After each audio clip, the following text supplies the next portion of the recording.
గురువుగారు, శ్రీకృష్ణుడు ఎన్నో లీలలు ప్రదర్శించాడు. శ్రీకృష్ణుడు ప్రదర్శించిన ఆ లీలలు ధర్మానికి అనుకూలమైనవేనా? పరమాత్మ చేసేటువంటి లీలలు ఏవైతే ఉన్నాయో ఇవన్నీ కూడా ధర్మాన్ని అనుసరించే ఉన్నాయి. భగవంతుడు చేసేటువంటి దాంట్లో అధర్మం ఉన్నది అని చెప్పుకునేటువంటి అవకాశం లేదు.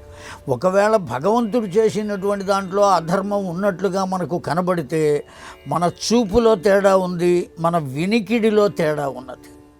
అంతే తప్ప భగవంతుడు అధర్మాన్ని చేసే అవకాశమే లేదు. అసలు పరబ్రహ్మమైనటువంటి అతడు భగవంతునకు రూపమే లేదు.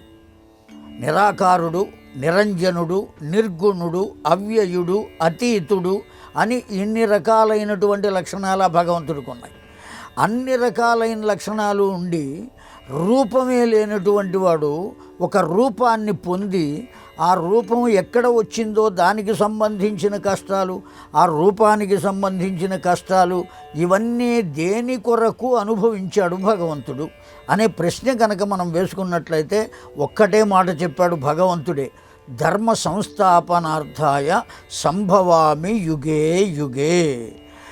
కేవలం ధర్మమును స్థాపించుట కొరకే నేను ఒక రూపాన్ని పొంది ప్రతి యుగంలోనూ ఆ ధర్మమునకు ఎక్కడైతే గ్లాని జరుగుతుందో ఆ గ్లానిని తీసివేసి ఆ ధర్మాన్ని స్థాపించడం కోసం నేను అవతరిస్తానయ్యా అని పరమాత్మయే చెప్పాడు.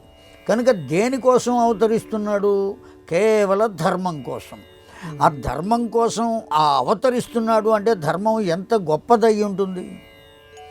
కేవలం సామాన్యమైనటువంటి మానవులు ఇదిగో ఇది ధర్మం, నేను ఇట్లా అనుకుంటున్నాను అని చెప్పే అవకాశం లేదు.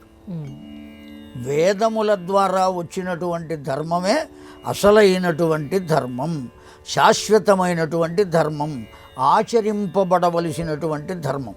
కనుక ఆయన ఎన్ని లీలలు చేసినా రాసక్రీడ అనబడేటువంటిది గొప్ప లీల. అదొక వేదాంతపు ముద్ద. ఆ రాస పంచాధ్యాయి అని భాగవతంలో 5 అధ్యాయాలు ఉన్నాయి.